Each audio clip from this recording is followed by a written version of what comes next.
Acts 2:17.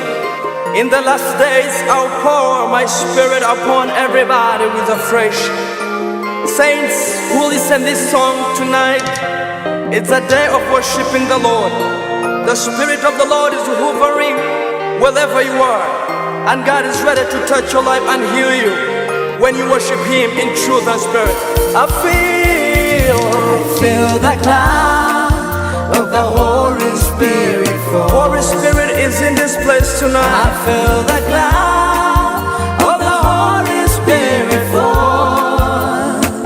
Mukama waffe Yesu yebazibwe. Mukama simwe. Amazina ni Apostle Fredric Musasizi. Njagala okwebaza mwenna abangoberera wano ku Ankole Media TV. Ate njagala okwebaza board ya Ankole Media TV okunyaniriza olunaku olwaleero. Nebaza Katonda ndese, nebaza Katonda asobodde otusisinkanya ku kibanja kineeno. Njagala kubategeeza nti Katonda ampise mu mulembe guneeno okusabako n'abantu, era Katonda yeetegese okukola ebintu ebinene mu bulamu bwo mu linnya erya Yesu. Ennaku z'omwezi 25 omwezi guno nja kuba njaguza emyaka 10 gye mmaze mu buweereza ku kanisa ya Miracle Home International Isingiro, era nzikiriza Katonda nti Mukama akuwa ekisa akuleete. Omukolo gujja kutandika ssaawa 3, gujja kuba lunaku lwa 6 luneeno lwe tuliko wiiki eno gye tutandise.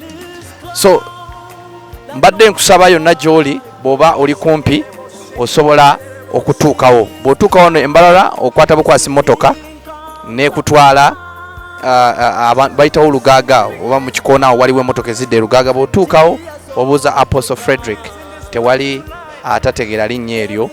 Mukama atukoze bulungi mu kifo ekyo. Nyaniriza abantu mwenna abalokole n'abatali. Nyina ekintu kimu kyenjagala okutegeeza mukwano gwange ali eyo. Bayibuli tugamba Isaaya 43:18 nti mwerabire ebyayita, laba ngenda kukola ekintu ekipya. Mukwano gwange, ekintu ekizibu mu bulamu bw'omuntu kwe kuwangula ebyemabega. Olunaku lukya ne luziba, ne luddamu ne lukya ne luziba.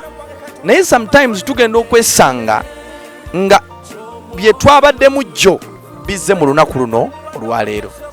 Kano ke kagamba kamagezi kensobola okukulekera ng'omuweereza wa Mukama. Sabanga Katonda akuwa ekisa otegeere nti buli lunaku olujja luba n'ekisa kyabo. Okweraliikirira kwa jjo kuteeka emabega. Tandika obulamu obupya. Oba waliwo ekibadde kyakulemya olunaku olwedde, oba waliwo ekyagaanye, waliwo ebyagaana, obufumbo bwagaana, simanyi emirimu bakugobako ku mirimu, waliwo ebyalema. Mukwano gwange, ebyo byayita. You cannot reverse it. You cannot reverse yesterday, but you have an opportunity to stand in today and reverse tomorrow through prayer and through believing in yourself and through believing in the name of Jesus Christ. So Mukama bampera omukisa. Mbagala nnyo tujja kusigala nga tweyongera wano kwa Ankole Media. Nsigadde nza Apostle Fredric Musasizi. Tosobola olunaku olwo, lunaku lwa 6 lujja, jangu tugenda kulya cake, tugenda kusabako ffenna.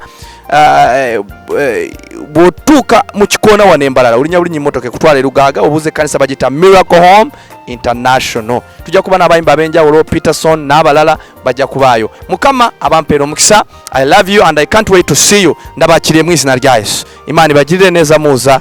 Amen and amen.